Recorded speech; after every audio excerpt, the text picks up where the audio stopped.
On commence par un jeu pour savoir qui de Juliette et moi lance l'émission. Ouais. Juliette, j'ai pas d'idée de jeu, j'ai pas réfléchi. Tu n'as jamais d'idée Non. de jeu. Moi, je ne suis peut-être pas très concentrée comme être humain. En revanche, toi, tu n'as pas d'idée. Oui. Bien Et donc, dit. est-ce que tu as une idée de jeu, Juliette? Bah, moi, c'est toujours le même jeu. Hein. Hakim nous donne une lettre et le premier d'entre plus nous. proche. Ah, j'ai cru que tu allais dire le plus proche de la lettre que j'avais. Ça, il est parti faire mon con. On pourrait faire ce jeu-là. J'aime bien. Ouais. Alors toi, donc Ça marche avec les chiffres aussi. Tu- mais- nous mais dis les pas. lettres, les lettres, c'est plus compliqué. Parce Tu qu'il faut choisis la faire lettre. l'alphabet, peut-être. Tu vois, Toi, tu choisis une lettre dans ta tête. Ok, allez, c'est parti. T'as une lettre dans ta tête? Ouais, J. K. c'est K. J'allais, et tu sais, quand t'as dit J, je me suis dit putain, il va dire que je triche parce que c'est vraiment juste à côté. C'était le Ouais, cas. j'ai un peu triché parce que du coup, j'ai pris le côté où il y avait le plus de lettres. Ouais. Donc t'as triché, Comme donc t'as perdu. Donc c'est toi qui lance l'émission. Allez, on est Ok. parti.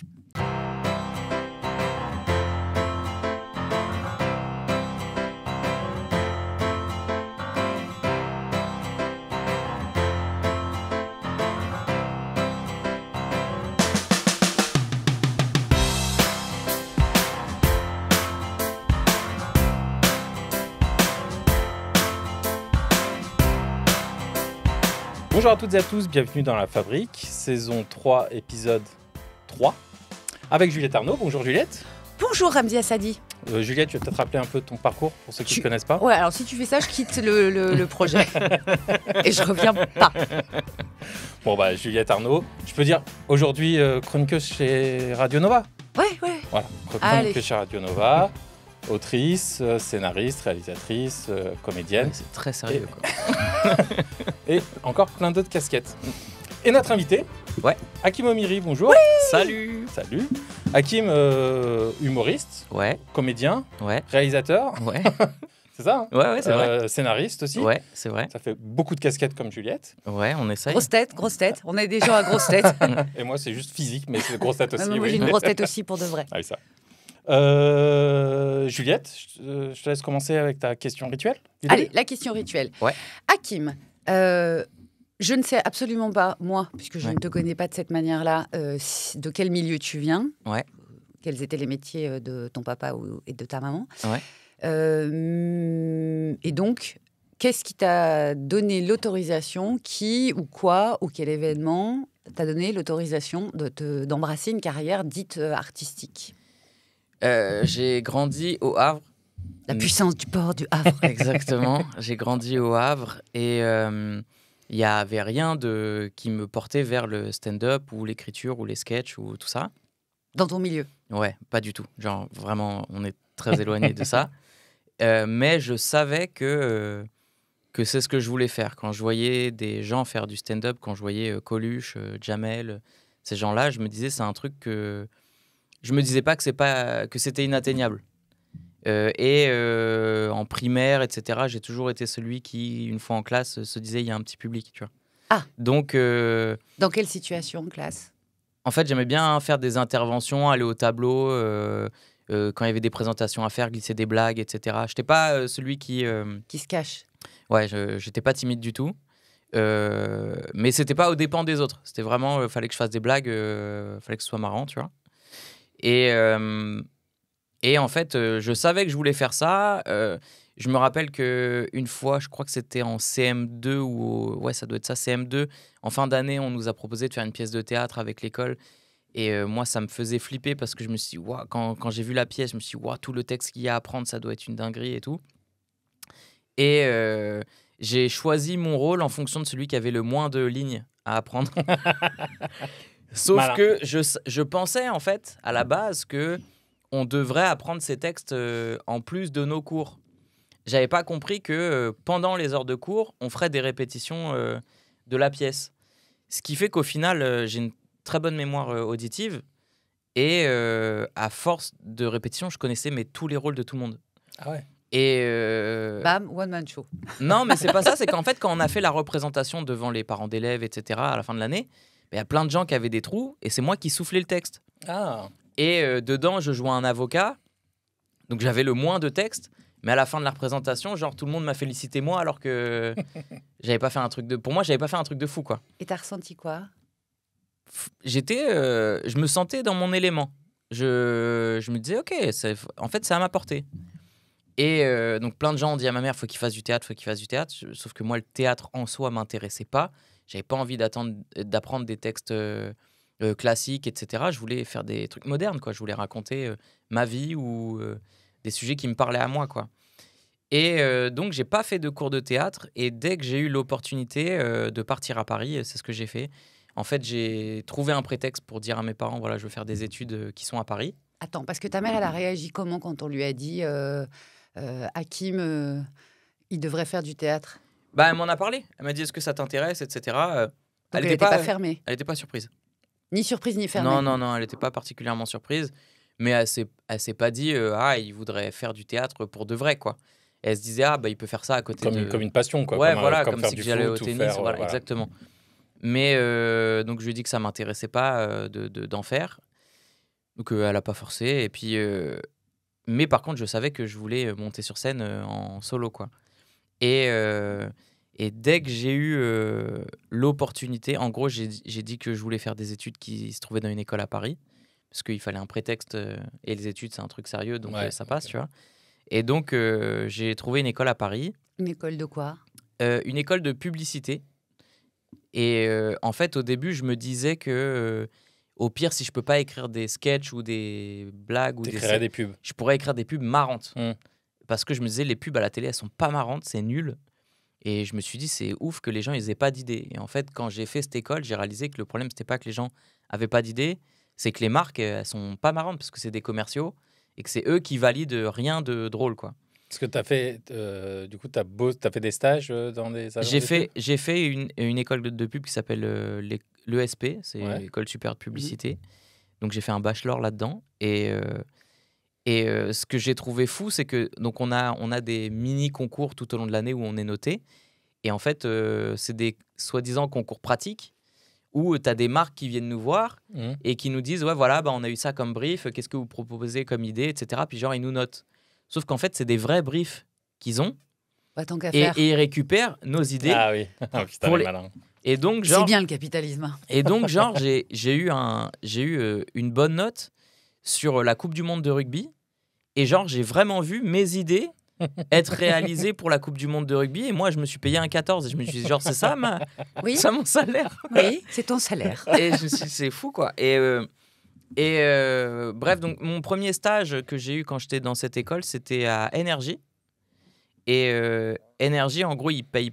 En tout cas, à l'époque, ils ne payaient pas les stagiaires. Mais du coup, ils te filaient des places pour des concerts, etc. en échange. Et moi, ils m'ont filé. C'est bien le capitalisme. Ils m'ont filé des places pour l'enregistrement des Open du Rire de Rire et Chanson, parce que Rire et Chanson appartient au groupe Énergie. Et du coup, je suis allé là-bas et j'ai été voir les artistes à la fin de l'enregistrement en leur disant j'aimerais bien faire de la scène, je ne sais pas comment on commence. Est-ce qu'il faut montrer des textes à quelqu'un? Est-ce qu'il faut se filmer? Est-ce que je ne savais rien du tout? Et il y en a un qui m'a dit, moi, je gère un plateau avec des artistes confirmés. Mais tiens mon numéro, si jamais un jour tu veux passer faire la première partie, tu m'appelles et tu viens. Et j'ai dit ok. Et en fait, j'avais pas de texte de prévu, moi. Je savais pas comment. Alors, et donc, je me suis dit, ton texte de la Coupe du Monde de rugby. Non, mais en vérité, je me suis dit, vas-y, il faut que j'écrive un truc. Mais je savais pas sur quoi écrire. Et je me suis dit, plus le temps va passer, plus quand je vais l'appeler, le gars, il va plus se rappeler de moi. Et il va me dire non. Du coup, je l'ai appelé et je lui ai dit, c'est bon, j'ai quelque chose et tout. Il m'a dit, ok, tu passes. Ouais. Et il m'a dit, ok, tu passes dans 15 jours. Et je me suis dit, ok, j'ai 15 jours pour écrire un texte qui devrait être faisable. Sauf qu'on avait des dossiers, etc. à rendre avec les cours. Puis j'étais pas convaincu parce que les idées que j'avais au début. Ce qui fait que la veille au soir, j'ai rien. Et donc, je me suis mis à écrire à minuit la veille sur le fait que c'était ma première scène. Et donc, j'ai écrit tout un passage là-dessus. Et j'y suis allé. Et en fait, ça s'est très bien passé. Ce qui fait qu'il m'a dit, écoute, si tu veux revenir, tu peux revenir. Donc, je suis revenu. Mais à chaque fois que je revenais, j'écrivais un nouveau texte. Parce que moi, je ne savais pas comment ça fonctionnait. Et au bout d'un moment, il me dit, mais pourquoi t'écris des nouveaux passages à chaque fois? Je dis, je sais pas, c'est pas ça qu'il faut faire. Moi, je me disais, à un moment donné, il y a un professionnel genre qui va me voir et qui va me dire, ok, on a une émission ou un truc. Je pensais que ça marchait comme ça, quoi. Il m'a dit, non, pas du tout. Faut que à chaque fois que tu passes, tu as une bonne moitié qui fonctionne, l'autre qui est approximative. Tu gardes ce qui fonctionne, tu retravailles. Et je dis, ah oui, d'accord. Et au bout d'un moment, j'ai eu 5 minutes qui fonctionnaient vraiment bien. Ce qui fait qu'à la fin de certains plateaux, il y a des gens qui me disent « Ah, c'est vous que j'ai préféré, où est-ce que je peux vous voir ?» Alors que les autres, ils avaient des spectacles et moi, j'avais juste ça, en fait. Et j'ai dit « Ah, bah, pour le moment, nulle part, quoi. » Ce qui était frustrant, mais en fait, ces 5 minutes, elles me permettaient, grâce aux autres artistes, de me dire hey, « Tu veux pas venir jouer sur mon plateau ?» Et du coup, ça m'ouvrait d'autres portes. Ouais. Ce qui fait que ces 5 premières minutes, au début, t'as pas envie de les lâcher parce que grâce à ça, t'es un petit peu reconnu, quoi.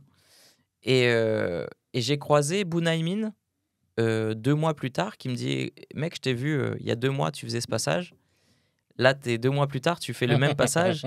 C'est quoi ton objectif? Et je dis d'avoir un spectacle. Il me dit ouais, donc bosse un spectacle peut-être. Et je dis C'est marrant parce que du coup, il te donne le conseil inverse de l'autre qui te disait de refaire le même ouais, passage c'est et ça. d'améliorer. Mais en vrai, Mais en fait, c'est une affaire de chronologie. Ouais, ouais. Avant que tu continues, tu as dit un truc qui m'a fait tilter parce que ça m'a rappelé l'épisode de La Fabrique où on avait reçu Jamil. Jamil Le Schlag. Jamil Le Schlag. En fait, le moment où tu as dit, il m'a dit, le type t'a donné une date pour venir et Ouais. tu as jugé utile, comme par hasard, et je ne crois pas tellement au hasard, de ne pas préparer et de t'y mettre la veille à minuit ouais, et donc de te mettre en situation de danger. ouais, Jamil nous avait raconté un truc comme ça où il s'est jeté la première fois un peu sans parachute. Mhm. Et j'ai l'impression que souvent dans la carrière artistique, il y a un saut. il y a un truc qui relève du attention, expression vraiment Saut dans le vulgaire, qui relève du dépucelage à la tronçonneuse. Ah ouais, d'accord, j'étais pas ouais. sur cette Ouais. expression-là. Non, mais comme s'il n'y avait pas moyen, à un moment ou un autre, de ne pas passer par le moment où on prend le risque de se faire mal, c'est-à-dire de se foirer. Ouais. Même, on se met en situation de se foirer. Est-ce que c'est un truc qui... Est-ce que ça t'évoque quelque chose?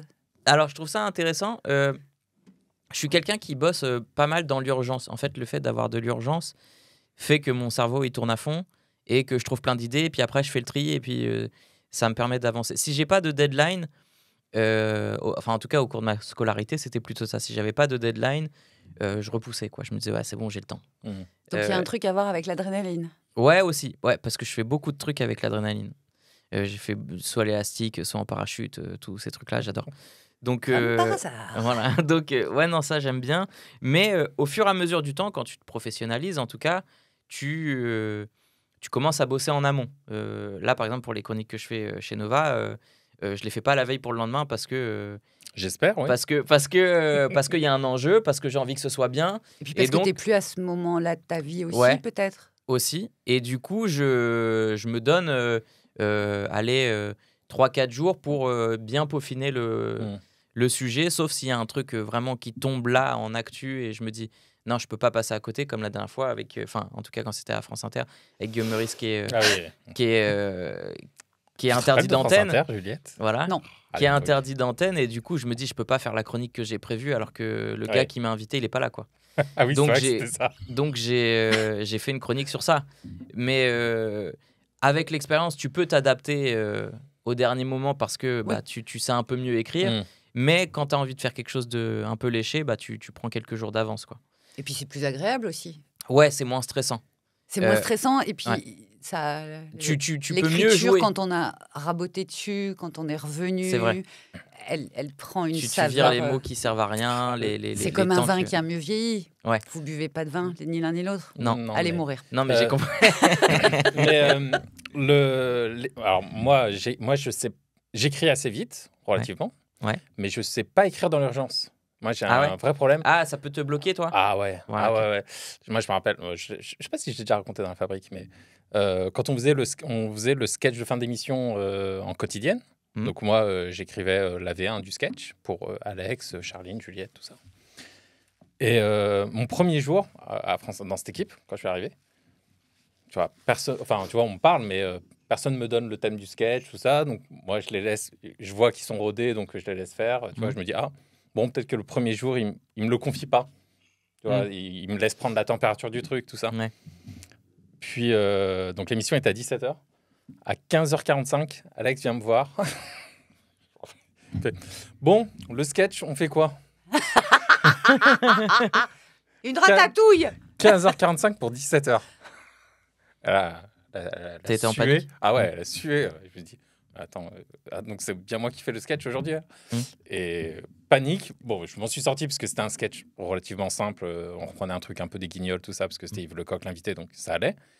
Mais panique totale. Et à partir de ce jour, enfin, dès le premier jour, du coup, je suis allé voir Alex tous les jours à 10h pour lui dire le sketch, on fait quoi parce que je suis incapable, moi, de me dire à définir un sujet à 15h30 et de sortir un truc à 16h. 17h, ouais. Si, attendez, là, objectivement, Bah là, pour le t'en coup, es tu l'as capable. fait, quoi. C'est Là, une je l'ai affaire fait. de Là, je l'ai fait parce plaisir que et de c'était confort. simple. C'était simple, mais en fait, ça me broie à l'intérieur. C'est ça, on parle. Ça- Donc c'est bien de ça dont on parle. C'est Ouais. pas une question de capacité, Oui, c'est oui, une oui, question sans doute, de... peut-être. Ouais. Mais alors qu'en réalité, tu vois, si on me donne le sketch à 10h, souvent, je le Peut-être finis tu vas à le faire midi. en 1 heure. Ouais, Ouais, voilà, ouais, c'est ça. je le finis à midi Ouais. parce que je suis serein. Mm. Oui, donc t'as besoin Moi, je me rappelle, il y a d'autres fois, il y a des sketchs où vraiment j'ai donné vraiment des grosses merdes à Alex. Parce que c'était un peu tard et parce que la pression, ça me tétanise. Ça t'a en fait. bloqué, ouais. Ouais. Moi, ça, je l'ai vécu avec Ramzi. Je l'ai vu se bloquer sur des trucs, Ah ouais. Ouais, à me jeter les trucs en me disant « Démerde-toi !» Et je voyais qu'il voulait plus s'approcher du truc comme si c'était un tas de pus. Ouais. Ouais, mais ça, c'est parfois quand je comprenais pas l'angle Ouais, du c'est ça. sketch. Et en général, je changeais 3 mots et il me disait « Ah bah voilà, là, c'est clair. » Rien compris. On en était au moment... Bounaïmin qui te Ouais. dit de. Ouais, Boone me dit écrire si tu d'autres veux avoir choses. un spectacle, en fait, il faut que tu bosses ton spectacle. Donc, il faut que tu repartes de zéro. Et c'est vrai que c'était dur au début de lâcher ces 5 minutes parce que je me suis dit, je vais redevenir le nouveau qui est pas ultra marrant sur le plateau. Alors que là, on commence à dire, ah oui, Hakim, je vois qui c'est. C'est le je- marrant. Tu vois. Sur 5 minutes. Ouais, sur 5 minutes. Et en vrai, dans ce métier, si tu veux être bon, faut accepter d'être moyen. Voire pas toujours très bon, tu vois. En tout cas, au début. Et une fois que tu as accepté ça, que tu comprends que en fait, faut pas te comparer sur le plateau. C'est-à-dire que les gens qui sont sur un plateau avec toi, ils sont pas forcément au même stade, ils vendent pas forcément la même chose. Il y en a qui sont là pour faire la promo de leur spectacle, donc ils vont mettre leur hit. Ouais. Il y en a qui sont là pour travailler une chronique, donc ils vont tester.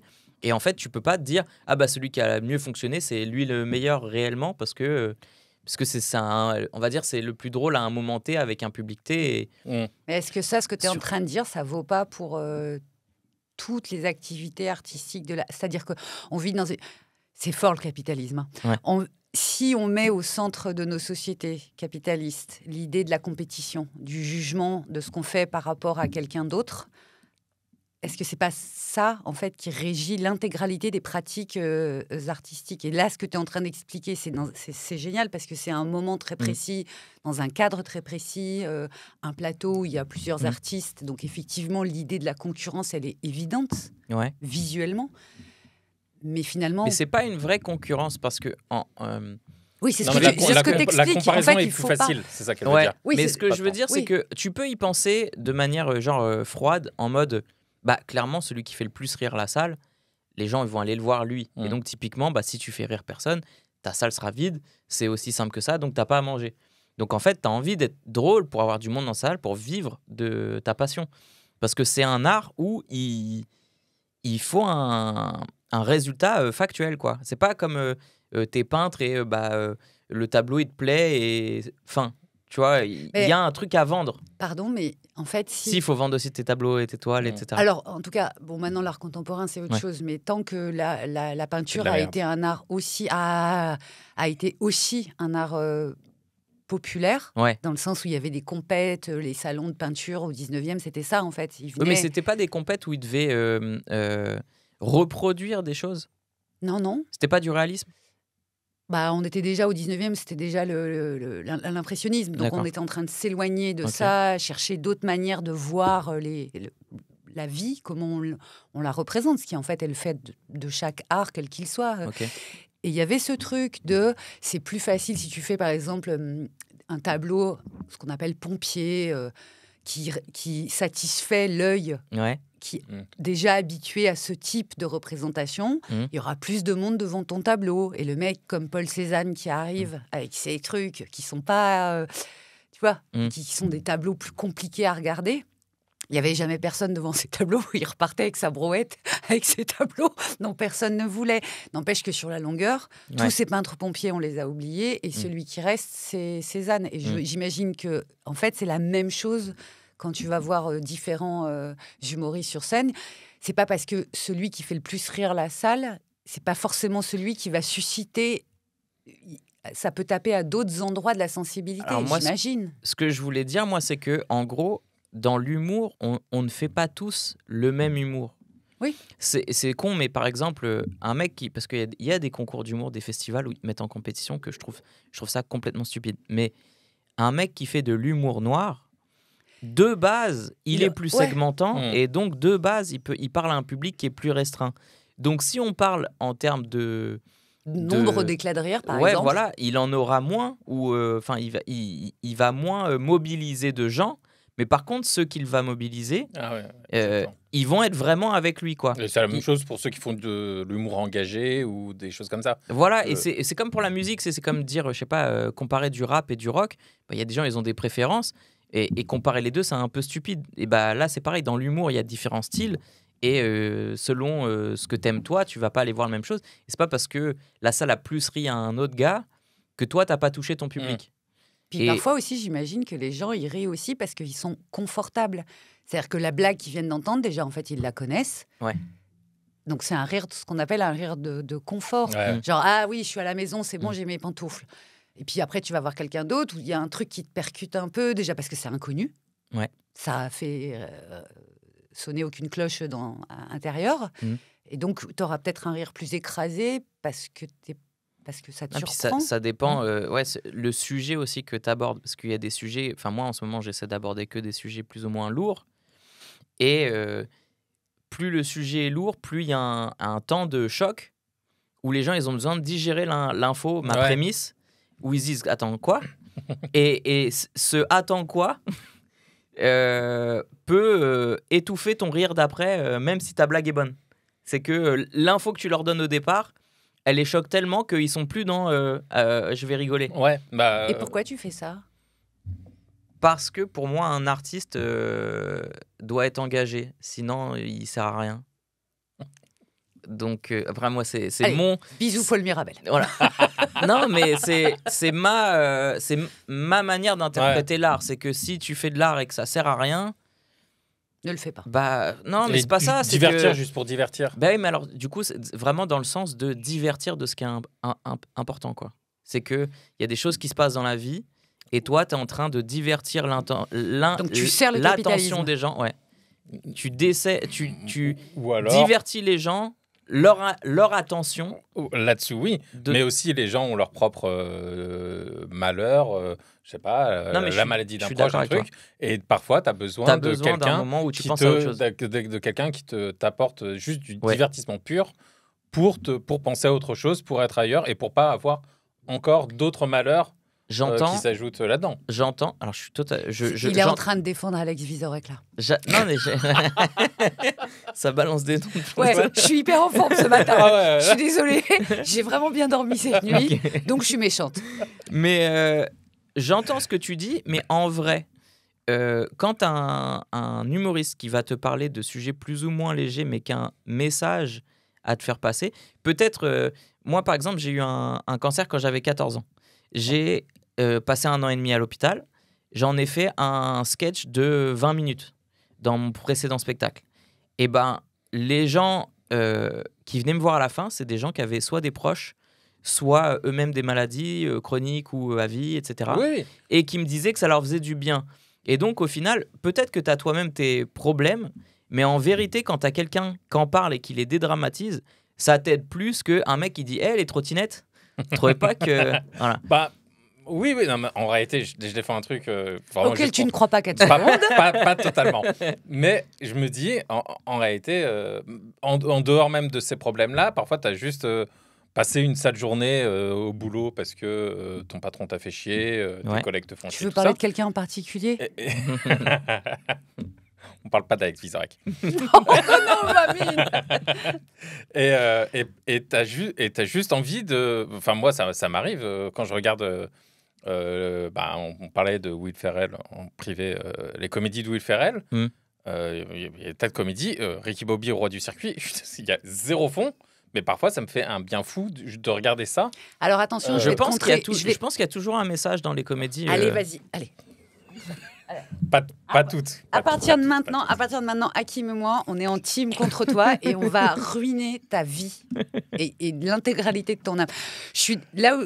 Alors, sur les comédies de Will Ferrell, il peut jouer, Will Ferrell, à peu près n'importe quel truc qui a l'air sans fond, sans intérêt, de parler de rien. Le truc, c'est qu'il y a Will Ferrell qui est média. Et Will Ferrell, dans ses yeux, depuis toujours, peu importe ce qu'il y a réellement à l'intérieur de son âme, il y a un truc qui relève de la substantifique moelle de ce que c'est que l'humanité souffrante et riante en même temps.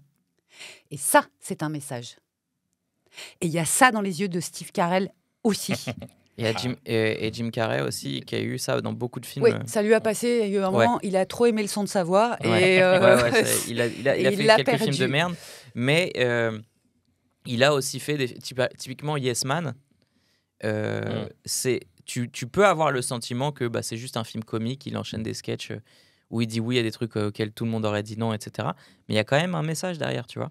Oui, et donc, tu peux avoir le sentiment Il y a toujours des tout petits messages, mais vraiment, regardez Ricky Bobby, roi du circuit. Et alors, ceux qui nous écoutent sur YouTube, mettez-moi en commentaire le fond de Ricky Bobby, roi du circuit. Eh ben moi, je te dis, le fond, c'est dans les yeux. C'est difficile de débattre sur ce film. Moi, je l'ai vu et je regarde. Ça fait 30 ans que je regarde Will Ferrell. Ça fait 30 ans que je tourne autour de ce qu'il y a dans cet homme. Et je te répète, il est porteur d'un message immense. Attention, je vais dire un truc, genre c'est le Christ. Il a un truc Christ. Ouais, je suis loin. Et tout ça sans drogue. Juste, j'ai bien dormi. Parce que quand même, non mais oui, évidemment, il y a du fond. Parce que de toute façon, le mec, il vient du Saturday Night Live. Donc, il vient d'un truc... un peu comme nous sur des émissions satiriques. Donc forcément, oui, il y aura. Non, mais tu sais, à partir du moment où ne serait-ce que tu joues à un mec du peuple, etc., ça défend quand même quelque chose que les gens auxquels on pas forcément... Allez, un autre point pour Hakim. C'est vrai. Là, j'admets, j'ai perdu le débat, on continue. Ça n'est jamais arrivé. Il n'a jamais dit, en ma présence, j'ai perdu un débat. Alors, on en était... Tout ça, ça sera coupé. Tout ça, ça sera coupé. Non. On en était à Boone qui m'avait dit de... On était passé après. On avait avancé. Les gars, on avait avancé. Non, et juste pour savoir... Oui, j'avais dit qu'en gros, il fallait accepter d'être moyen pour... Mais on est en quelle année, là, à peu près, juste pour avoir une idée Environ, je pense, pas précisément, mais... Je pense 2010. 2010, ouais. Ouais, on doit être par là. Ok. Et du coup, l'école de pub, c'est une école qui est à 3000 balles l'année. Moi, ça me rend ouf. C'est la première fois que je suis dans une école payante. Tu vois, j'ai toujours été dans le public. Plus le fait d'avoir un petit logement. Je suis dans un studio sous terre à Neuilly. Je sais même pas si c'est légal de... Ça s'appelle une cave. Ouais. Je crois pas que ce soit légal de... Il y a une fenêtre ou pas? Est-ce qu'il y a une fenêtre? Tu sais, il voit les pieds des passants. Oui. Comme dans les films de Truffaut. Même pas. En fait, j'avais un Velux au plafond, mais j'avais pas de fenêtre sur mes murs. Donc, je suis pas sûr que le gars avait vraiment le droit de le louer. Mais bon, bref. Et tout ça à Neuilly-sur-Seine, les gens ils te font. Dans le sous-sol d'un immeuble. Sous-sol d'un immeuble. Et le mec me louait ça. Et à la base, il avait l'immeuble. Et il a revendu le duplex du haut et il a gardé 1 ou 2 étages. C'est un mec vraiment blindé qui, j'ai appris après, en gros, il rachète des entreprises qui vont mal, il les démantèle. Bernard Tapie. Mais c'était un salaud, quoi. Et on embrasse Alex Vizorek. Mais tout ça pour dire que, en fait, ça me faisait chier quand je voyais qu'en gros, il y avait des gens dans ma classe qui venaient quasiment pas ou qui prenaient ça à la légère et qui allaient avoir le même diplôme que moi à la fin. Et je me suis dit, ok, en fait, je paye pas pour avoir un apprentissage réellement. Je paye pour avoir un carnet d'adresse ou un nom à mettre sur un CV. Genre, ok. Donc, à partir de là, j'avais pas encore de spectacle. Je commençais à peine à faire de la scène, etc. Je me dis, vas-y, il faut que je continue. Donc, je fais un master. Cette fois, je retourne à l'université. Et mon entreprise, je le fais en alternance. Comme ça, j'ai un peu de rentrée d'argent. Et je prends une entreprise sur Paris. Comme ça, j'ai un prétexte pour rester sur Paris. Et je continue de faire des scènes, etc. Et du coup, à la fin de mon master, je commence à avoir... Dans quoi, juste par curiosité? Management Marketing International. Franchement, c'est un grand nom, mais c'est vraiment de la merde, quoi. Et plus je bosse, plus je me rends compte que c'est vraiment pas ça que je veux faire. C'est vraiment un plan B pour rassurer mes parents, mais je sais que j'ai pas envie de le faire, quoi. Et même si quand je suis en alternance, je trouve une entreprise, j'essaie de trouver des entreprises qui ont du sens. Là, j'ai bossé pour une entreprise qui mettait en place des salons de développement durable. En fait, ils mettaient en avant les entreprises qui trouvaient des solutions vertes, etc. Machin. Et je bosse là-dedans. Le soir, je monte sur scène et à la fin de mon master, je dois avoir quasiment une demi-heure de vraiment bien qui fonctionne. Je commence à faire des 30-30 avec un pote. Donc, on vend 1 heure. En 2 ans, donc. Ouais. Ok. On fait 30-30, c'est-à-dire 30 minutes lui, 30 minutes moi. Et l'avantage de faire ça à deux, c'est qu'on est 2 pour faire de la com, pour essayer de remplir. Et on est chacun présent pendant la demi-heure de l'autre. Donc, on peut se faire des retours pour s'aider à avancer, etc. Et ça a été ultra bénéfique pour nous deux. Et alors, comment ça se passe ça, tu le vends à une salle En fait, on a fait un concours d'humour ensemble. On s'est retrouvés en finale. Et le mec qui gagnait, il était censé avoir sa programmation. Mais nous, on est en finale et on n'a pas de spectacle tous les deux. Du coup, on a proposé au programmateur, vas-y, viens, tu nous programmes tous les deux. On fait tous les deux 30 minutes. Et il a bien aimé. Et du coup, il a dit OK. Il nous a programmé en septembre.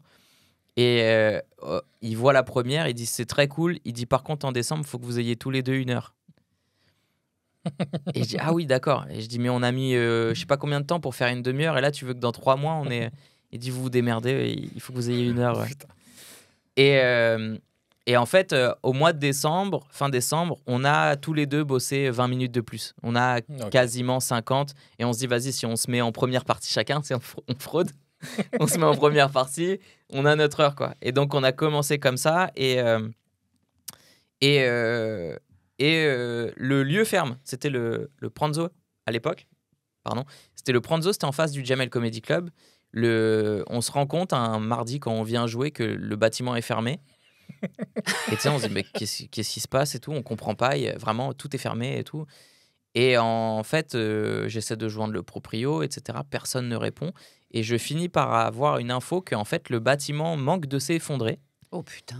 Et que la façade a peu s'effondrer. Et que du coup, s'il y a du monde dedans, ils sont pas assurés ou je sais pas trop quoi.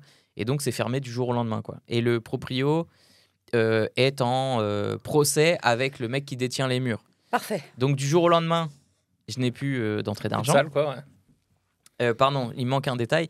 Comme je viens d'avoir mon master et que je l'ai fait en alternance, j'ai 1 an de chômage. Je dis à ma mère, voilà, je vais essayer pendant 1 an, vu que j'ai du chômage. J'ai 1 an pour avoir quelque chose qui fonctionne, quoi. Et donc, je fais ce 30-30, puis après, en décembre, il me dit, il faut que tu aies un spectacle. Et le lieu ferme. Du coup, je dis, OK. Donc là, j'ai plus de lieu. Faut que je trouve... Et j'ai réussi à trouver un plan au Paname. À l'époque, c'est pas plein de plateaux. Il y a vraiment peut-être 1 ou 2 plateaux par semaine.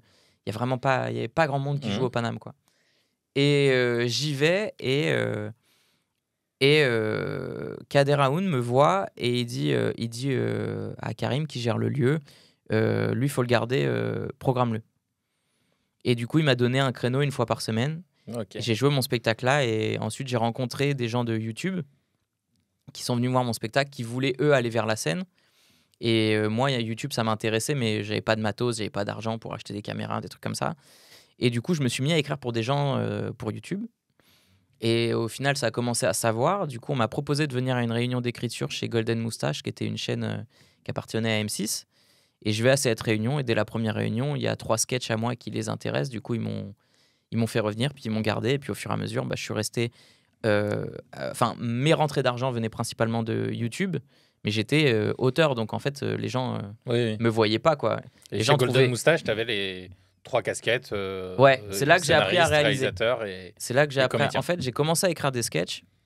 Le premier court-métrage que j'ai écrit pour un YouTuber, en fait, je veux le dire, c'est Norman, en fait. J'ai écrit pour Norman. Et c'est quelqu'un d'autre qui l'a réalisé.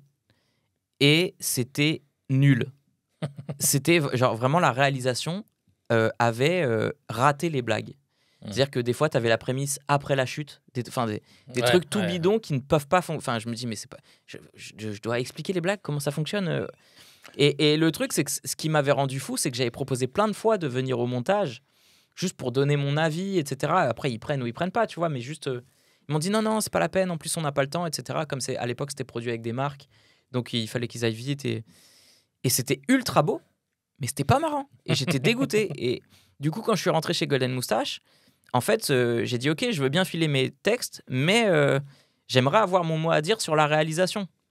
Et le directeur d'écriture, qui s'appelait Vladimir à l'époque, il m'a dit, mais tu sais quoi, on va faire mieux, en fait, tu vas réaliser ce que tu écris. Et moi, je savais pas que j'avais le droit de... Pour moi, c'était un métier à part. Je connaissais pas, tu vois. Tu as eu l'autorisation. Et il m'a donné l'autorisation de le faire. Il m'a dit, pour ton premier, on va te mettre en coréal. Tu vas te mettre d'accord avec quelqu'un qui gère vraiment techniquement comment ça se passe. Et puis, tu vas apprendre, quoi. Et donc, mon premier sketch, je le co-réalise avec une réalisatrice maintenant qui s'appelle Nadja et qui a fait du coup des séries après par la suite. Et en fait, je me rends compte que c'est à ma portée. Je me dis, mais en fait, il me faut juste un technicien cadreur. Mais les cadres et ce que je veux voir à l'image, en fait, ça, je sais totalement le prédire et l'expliquer, etc. Et en faire des dessins, même si c'est pas parfait, pour expliquer ce que je veux voir. Et au moins, tu gâches pas tes vannes, quoi. Et voilà, exactement. Et ensuite, pareil, je suis allé au montage, qui est la dernière écriture. Et avec un monteur, en fait, je lui dis, bah, tu coupes là, etc. Puis j'ai appris au fur et à mesure en même temps que lui. Enfin, en même temps qu'il faisait devant moi, je voyais. Et ce qui fait qu'après, j'ai réalisé moi-même mes sketchs et j'ai même monté tout seul mes sketchs. Et après, quand je suis parti de Golden Moustache et que j'ai fait ma chaîne solo où j'avais personne avec moi, je réalisais avec une petite caméra. Et puis, j'avais téléchargé un logiciel de montage et je l'ai monté moi-même. En fait, tu économises les coûts que t'as pas, quoi. Et donc, j'ai avancé comme ça. Et il m'a fallu du temps pour comprendre que même si mes sketchs faisaient des millions de vues sur YouTube, c'est des fictions. Et les gens, quand ils te voient dans un personnage, ils se disent pas, je vais aller le voir sur scène. Parce que le lien, il n'est pas évident. Et alors que moi, au début, je me disais, avec les fictions, on va remplacer la télé. Je me disais, on va pouvoir faire enfin des choses que les gens ont envie de voir et que la télé n'ose pas produire, etc. Et ça fonctionnait vraiment bien, mais ça ne transfère pas dans une salle de spectacle. Les gens, pour te voir dans une salle de spectacle en stand-up, il faut qu'ils t'aient vu faire du stand-up, quoi. Et donc, après, le Covid est arrivé. Putain de Covid. Ouais. Et en gros, en même temps que mes vidéos YouTube, j'avais mon premier spectacle où je racontais du coup mon cancer et d'autres sujets comme ça. Et les gens partaient du spectacle, j'avais que des bonnes notes. Mais ça suffisait pas à ce qu'il y ait un engouement, un truc qui se déclenche autour du spectacle. Le Covid arrive. Et du coup, je me dis, j'ai pas transformé sur YouTube parce que j'ai perdu trop de temps à écrire pour plein de gens. Et puis moi, les fictions, comme ça demande beaucoup de temps, t'es présent une fois tous les 2 mois ou un truc dans le genre. C'est pas assez récurrent pour que les gens aient un vrai attachement à toi, sachant que tu joues un perso à chaque vidéo différent. Donc, c'est pas réellement toi, donc ils te connaissent pas réellement. Ils aiment ton travail, mais ils te connaissent pas, quoi. Et donc, je me suis dit, pendant le Covid, va falloir écrire différemment, va falloir proposer des choses différentes. Et après le Covid, j'ai été voir mon pote Kaza avec qui j'avais écrit quelques fictions et je lui ai dit, viens...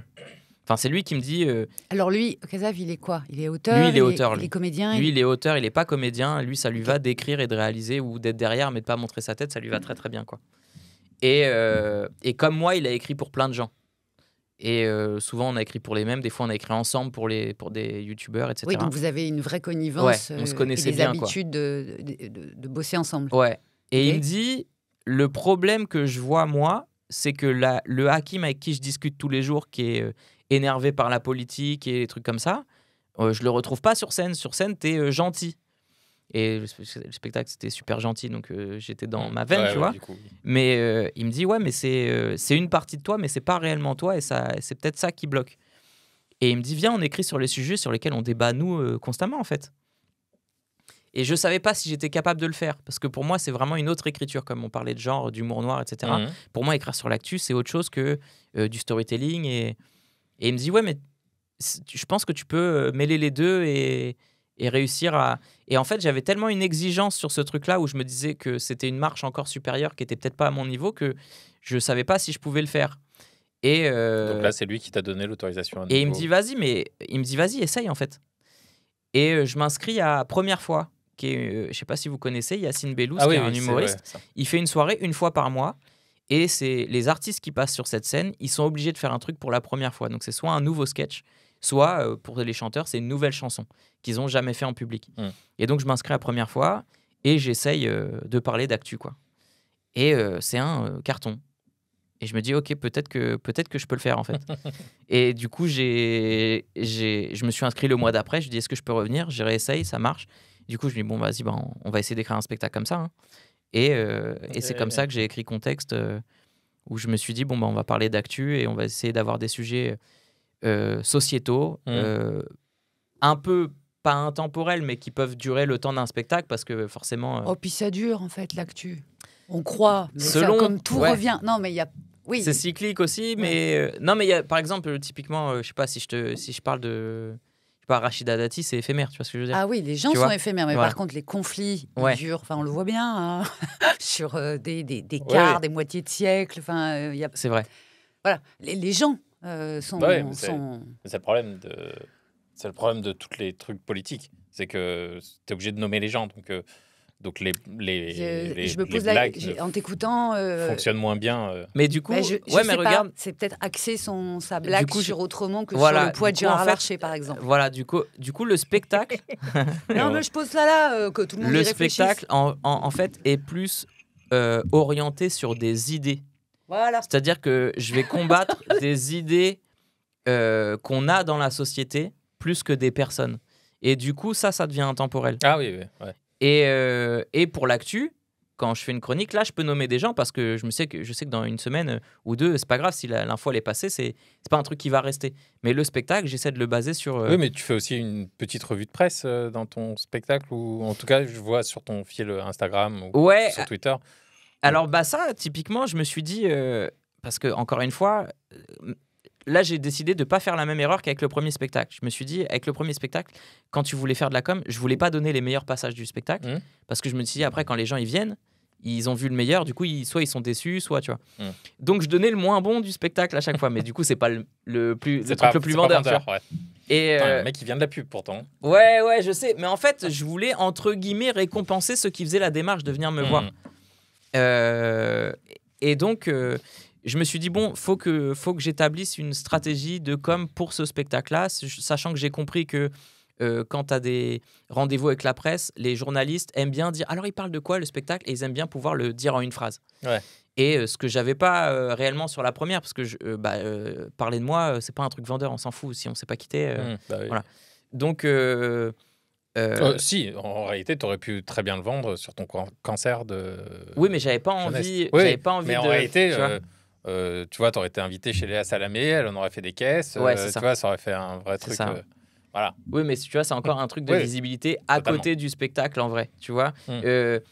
Pour donner un exemple, Kev Adams, il a rempli son premier spectacle parce qu'il fait Soda. Et comme il est tout le temps à la télé, que les gens le voient marrant, etc., machin, ils se disent, on va aller voir son spectacle, en plus il plaît aux gamins et tout, et donc ça vend. Si j'avais eu moi, quand j'ai signé, du coup, pour le premier spectacle chez Robin Productions, qui produisait Kev Adams, et eux, quand ils m'ont signé, ils ont vu que je faisais des fictions sur Internet qui fonctionnaient, ils se sont dit, on va essayer de trouver un programme où on va pouvoir te mettre en avant et faire... Et en fait, ils n'ont jamais réussi à... ils n'ont jamais réussi à vendre le programme parce que, en fait, la personne qui m'a recruté chez Robin Productions, 2 mois après avoir signé mon contrat, elle a changé de société. Non, elle s'est barrée. J'avais plus de référent. Et du coup...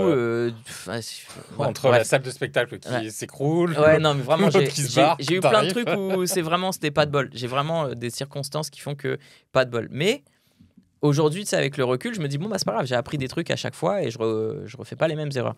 Donc là, pour le nouveau spectacle, je me suis dit, ok, il va falloir que je poste des extraits de spectacle, mais j'ai pas envie de poster des trucs que tu vas avoir dans le spectacle parce que j'ai pas envie qu'une fois que les gens soient dans la salle, ce soit un karaoké, genre je connais la vanne, je veux la sortir, etc. machin. Je veux que le spectacle soit inédit. Du coup, je me suis dit, je vais écrire sur des trucs d'actu pour écrire régulièrement, pour avoir la mécanique d'écriture. Et puis en même temps, je me suis dit, j'ai un premier spectacle qui a pas été capté. J'ai bien 20 minutes que je peux donner de ce spectacle. J'avais des anecdotes que j'avais écrites pour le deuxième que finalement j'ai décidé de ne pas garder, qui devait faire peut-être 15 minutes aussi. Du coup, j'avais 35 minutes où je me suis dit, qu'est-ce que j'en fais? Et je me suis dit, vas-y, je réécris 25 minutes de plus. Je fais un spectacle avec une date unique. Et ensuite, je le segmenterai et je le mets sur les réseaux sociaux. Okay. Et c'est ce que j'ai fait avec le spectacle Fragment que j'ai enregistré là au mois d'août. C'est 1 heure de fragments de ma vie, d'anecdotes. Il n'y a pas l'hôpital dedans, je l'ai gardé. Je pense que je vais le réécrire pour parler de l'hôpital dans le nouveau spectacle. Et en gros, là, j'ai tourné Fragment au mois d'août et je poste des extraits qui sont juste des anecdotes de ma vraie vie en ce moment sur les réseaux. Du coup, les gens me voient en stand-up. Ils peuvent se dire, tiens, je vais aller voir son spectacle. Voilà, et en même temps, quand ils viennent, ils n'ont rien vu de ce qu'il y a dans le spectacle. Ouais. Donc, il y a ça, plus Nova. Je me dis que voilà, ils voient à peu près le ton que je peux avoir sur scène sans se faire spoiler ce qu'il y a sur scène. Ok. Alors ça, on ne pourra pas dire que Hakim n'y réfléchit pas. Hein. Ah ouais. Je veux pas l'entendre, ça. Non, parce que ça fait un moment qu'on reçoit des gens avec Ramzy et souvent on débriefe tous les deux de ce qu'on a appris au cours de chaque podcast et puis sur la longueur aussi. Et on voit que les gens ont plus ou moins de recul sur leur parcours et plus ou moins de facilité à exposer le raisonnement ou les réflexions qu'il ou elle s'est faites sur sa vie. Putain, tu claques des 10 sur 10. Ah, c'est gentil, merci. Non, mais c'est pas si commun, en fait. Non, vraiment pas. Ah, je me rends pas compte. Vouloir rationaliser, avoir le désir de rationaliser son art, déjà, c'est pas commun. Ouais. Et être capable de l'exposer à des gens, c'est encore une autre étape. Ah ouais, peut-être. Après, je sais pas si... Je me suis toujours posé beaucoup de questions. Tu vois, typiquement quand tu passes 1 an et demi à l'hôpital, tu es dans ton lit, tu as le temps de réfléchir, tu vois. Et je voulais pas faire un métier qui avait pas de sens. Je voulais pas j'avais pas conscience du capitalisme, etc. Mais je voyais bien qu'il y avait des métiers. Pour moi, ça pue la merde. Pour moi, tu fais pas ce métier, ça change rien au monde. Et du coup, je voulais pas faire un métier où je me disais, mais pourquoi j'y vais juste pour avoir de l'oseille, en fait. Du coup, tu as fait une école de management marketing Non, en fait, ce qu'il y a, c'est qu'au début, je voulais être pompier, mais après l'hôpital, en fait, j'avais pas le droit d'être pompier de Paris avec certaines opérations, t'as pas le droit, quoi.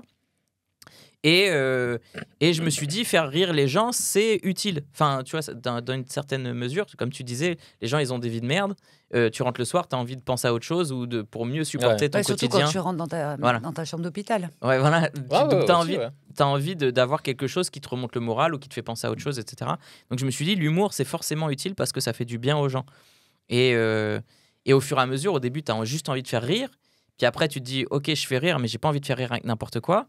Après, j'ai envie de... Et au fur et à mesure que tu écris tes blagues, tu comprends ce que tu es en train de faire et tu te dis, OK, là, les gens rigolent, mais ils rigolent pas pour les bonnes raisons.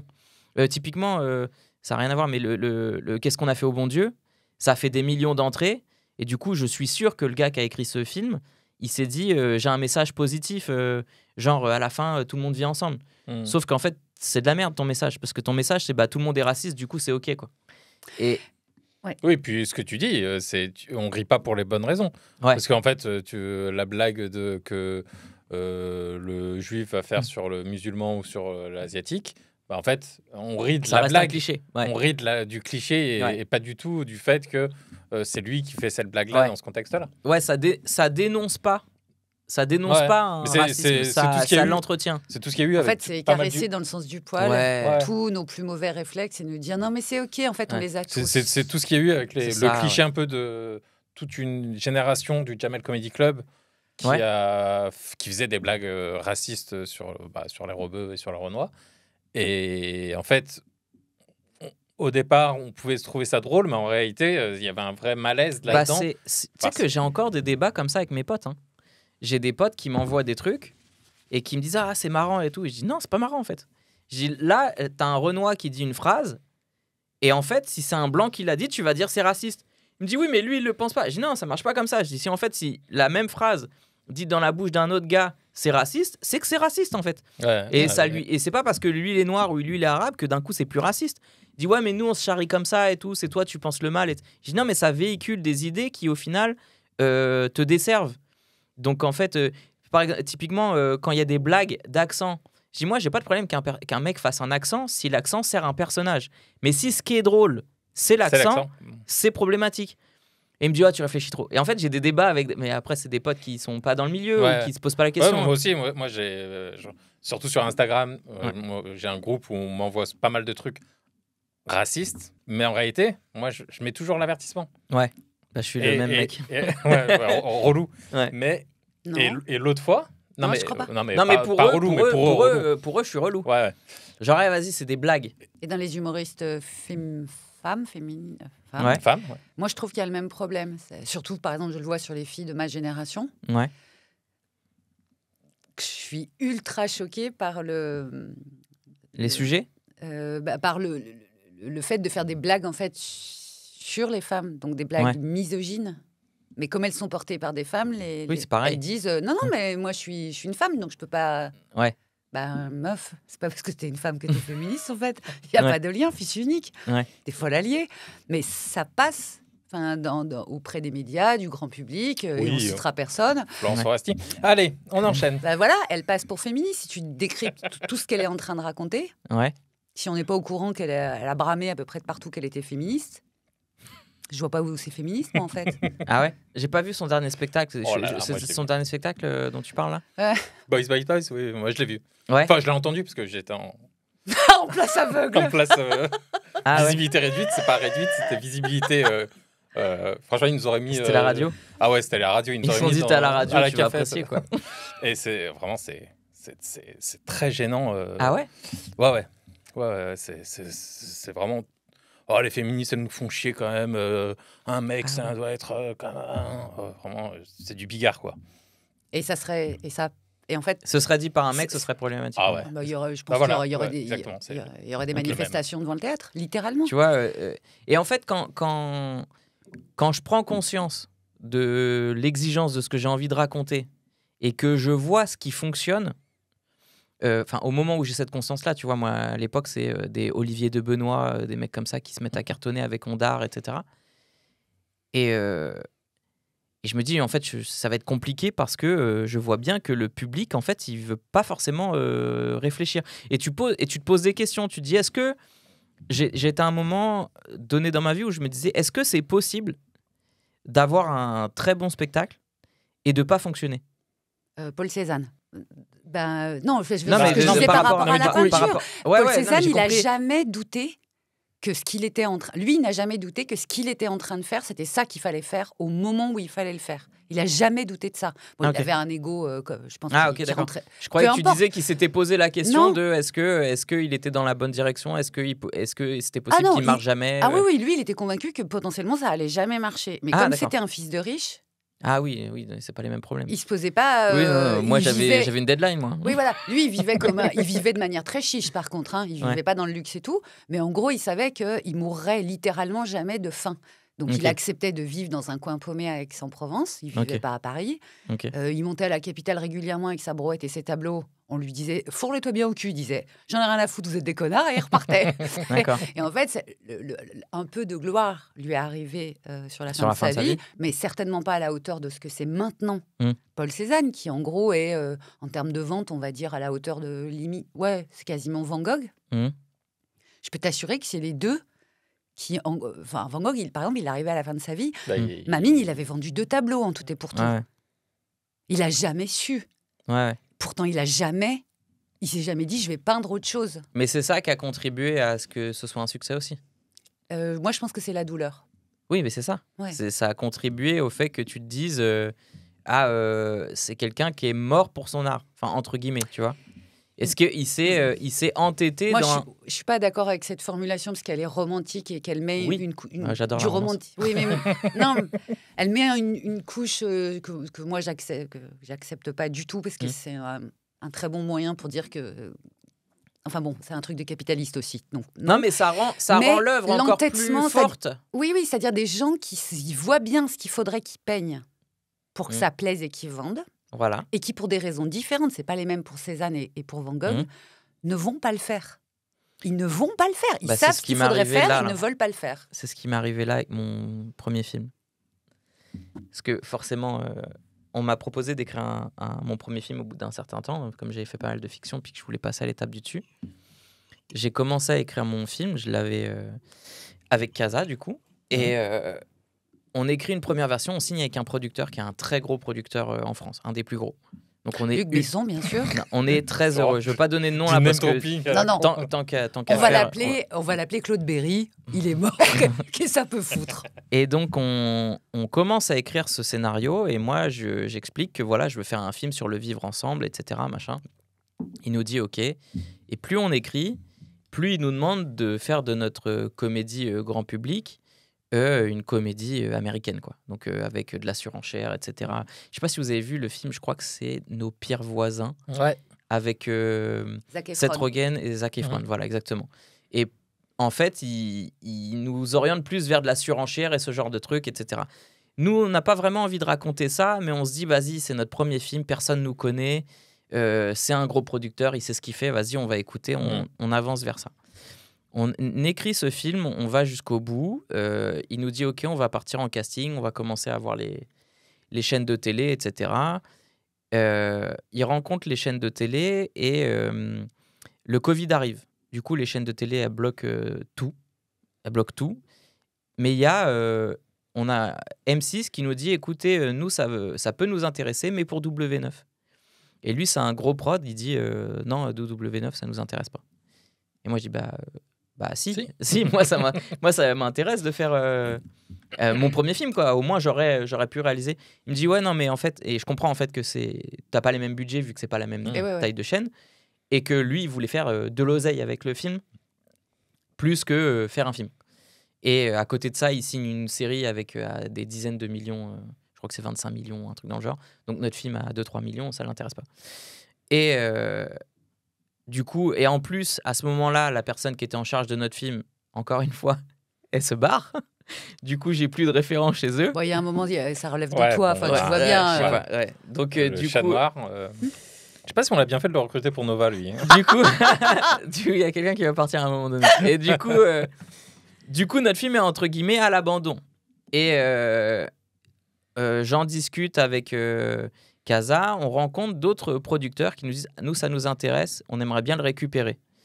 Je dis OK, il me dit par contre il faudrait qu'on le réécrive parce que là c'est très américain. Je dis ça tombe bien parce que nous ce qu'on veut faire c'est plus dans la veine Nos jours heureux, ce genre de choses, des gens qui sont pas censés vivre ensemble, qui apprennent à se connaître et qui vivent ensemble. Il dit OK, ça nous parle, Nos jours heureux, c'est un de nos films préférés aussi. On est trop contents, ils ont les mêmes rêves, etc. OK, on avance, on réécrit, ça leur plaît. Ils le proposent à leur distribution et leur distribution, ils disent on voit pas la différence avec la première version. Alors qu'on a changé 70 pages. Oui. 70 pages. Alors 70 pages pour préciser pour les gens. Un film, c'est 90 pages. Voilà. Donc 70 pages, c'est balèze. Ouais. Et je leur dis mais comment ils peuvent pas voir la différence? Genre, il y a pas la même fin, c'est pas la même histoire. Il y a rien, quoi. Ils m'ont dit ouais, mais si la distrib nous dit ça, les gens qui vont devoir nous suivre, les chaînes, etc., ils vont nous dire la même chose. Je dis non, mais venez, on essaye. Je dis non, mais nous, si notre distrib nous dit ça, c'est pas la peine, etc. Et nous, on est saoulés. Et ils me disent, vous savez quoi? Nous, on a des auteurs de films réguliers. Ce qu'on vous propose, c'est que il fasse une passe sur votre film parce que peut-être vous êtes fatigué de réécrire, etc. Il fait une passe dessus. Et si vous aimez pas, on garde pas. C'est vous qui aurez le dernier mot. Et je dis, OK, vas-y, on n'a rien à perdre. On accepte. Ils nous mettent un gars dans les pattes.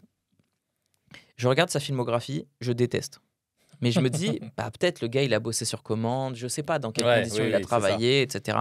Peut-être que sa participation dans chaque film est minime, quoi, tu sais pas. Et je veux pas juger, le gars a l'air sympa. Je dis, OK, vas-y, si vous avez confiance en lui, vous savez ce qu'on veut faire, go, quoi. Je pense que vous avez choisi quelqu'un qui peut nous apporter un truc. C'est pour faire du rééquilibrage. Il nous envoie une première version après plusieurs mois, alors que nous, on écrivait vraiment très vite. En 3 semaines, on avait une nouvelle version. Après plusieurs mois, il nous envoie une moitié de film. Mon personnage, la première page, première chose qu'il fait, il va emprunter de l'argent à un dealer de son quartier pour pouvoir avoir de l'argent pour partir en vacances. Et moi, je suis atterré. Je me dis, mais c'est pas possible. C'est un film sur des gens qui partent en vacances. Pourquoi ? Il y a de la drogue, un dealer de cité. Mais c'est pas possible. Un miroir pour Hakim Omiri. Et je suis fou. Et j'appelle mon pote Casa. Et il me dit, c'est simple, je lis pas la suite. Je dis non, mais on peut pas s'arrêter à la première page. Peut-être que après il fait quelque chose de, je sais pas, tu vois. Et on lit, c'est catastrophique. Ils ont rajouté que des trucs racistes. On partait en vacances en Corse, c'est que des clichés sur les Corses, des machins. Je me dis, mais c'est un enfer, c'est pas possible. J'appelle les prods pour avoir le rendez-vous avec eux, etc. Et je me dis, bon, bah, eux, ils savent ce qu'on veut faire. Ils vont nous dire, vas-y, bah, on s'est trompé, on a perdu du temps avec lui et tout. On les voit, ils nous disent, alors, qu'est-ce que vous en pensez? Je dis, bah c'est nul. C'est de la merde. On est poli, mais c'est de la merde.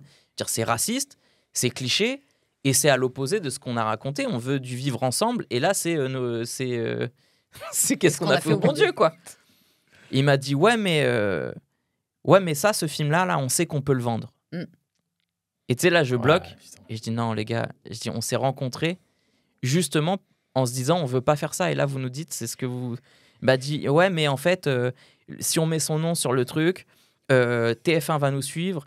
Et je dis, ouais, mais non, venez, on discute pas de ça. Juste, on parle de l'œuvre, là. Et là, l'œuvre, c'est l'opposé du message de base de ce qu'on a envie de raconter. On va pas monter ce film. Et ils nous disent, bah, ce qu'on vous propose, c'est on vous rachète le film. Et vous n'êtes pas obligé de le signer. Et je dis, mais quel intérêt? Il m'a dit, bah, comme ça, vous vous dites que vous avez fait votre premier film, ça vous permet d'avoir de la crédibilité pour en faire un autre. En plus, celui-là, ça fait quelques années que vous êtes dessus. Comme ça, bah, vous passez à autre chose. Vous avez quand même des rentrées d'argent. En plus, le film, si c'est un succès, etc. Je dis, oui, mais moi, je veux pas signer un film alors que je suis pas en accord avec ce que ça raconte. Il me dit, ouais, mais au pire, tu le mets sous un pseudo. Je dis, donc là, tu es en train de me dire que je vais démarcher des gens en disant, j'ai fait un premier film, mais je l'ai pas aimé. Du coup, j'ai mis un pseudo dessus. Mais je sais faire un film. Mais c'est ça n'a rien à voir avec ça. Fantomas. Mais je dis, mais ça n'a aucun sens en termes de stratégie, etc. Il m'a dit, ouais, mais ça peut vous faire des rentrées d'argent. Et je lui ai dit, mais vous savez quoi, on va faire 100. Et ils sont revenus à la charge plusieurs fois pour nous racheter le film. Et en fait, on a refusé. Et du coup, ce film va pas se faire. Enfin, notre film va pas se faire. Qui était plus notre film, d'ailleurs. Et ce qui est fou, c'est que là, on apprend que le point de départ de notre film, il a été fait en Italie, ça a été un carton. Ah ouais? Ouais, ça a été un carton. Et là, ils viennent de signer une adaptation en France. Ouais. Et ils le tournent. Ils l'ont tourné. C'est et rageant, donc, ça me rend fou dans le sens où ça fait 5 ou 6 ans qu'on a une idée originale sur un truc, sur le vivre ensemble, qu'on nous a mis que des bâtons dans les roues pour faire de la merde, qu'on a refusé et qu'au final, on apprend que ça se fait à l'étranger, que ça fonctionne. Donc, ça nous conforte dans l'idée qu'on avait une bonne idée. Ouais, bah oui. Et en plus, il l'adapte en France et du coup, notre idée, elle est baisée. Et donc, franchement, c'est bien foutu le capitalisme. Non, mais ça me rend fou. Et c'est pour ça que je me dis que, vas-y, le stand-up, c'est le seul truc où je vais pouvoir m'exprimer réellement parce que j'ai pas besoin de faire valider mes idées par quelqu'un. Et c'est le public qui va me permettre de... Et pardon, mais surtout, c'est ça qui c'est une mise en garde par rapport à tous les gens. D'ailleurs, notre invitée Diane Clavier, c'est une chose sur laquelle elle a insisté. Le cinéma, c'est une industrie. Ouais. Il y a de l'art, c'est beaucoup, beaucoup d'argent, en fait, ne serait-ce qu'en termes de fiches de paye, par exemple.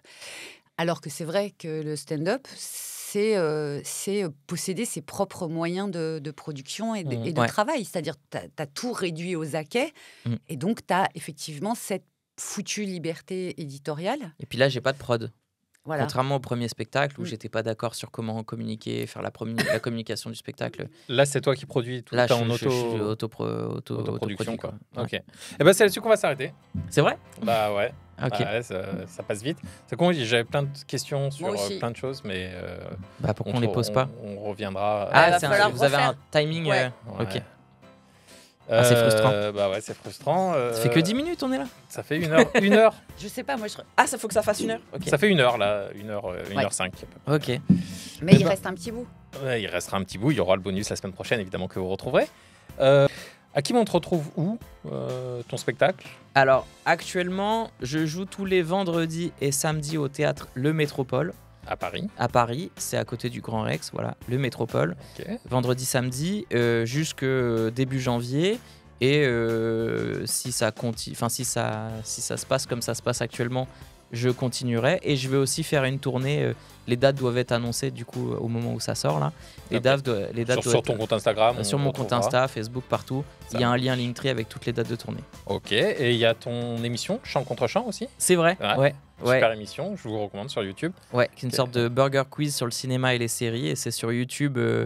pour ceux qui ne sont pas en Belgique. Parce que ceux qui sont en Belgique, ils ont accès à l'émission sur Proximus, Pix+. Parce que c'est les Belges, encore une fois, la France Proximus. Ne m'a pas...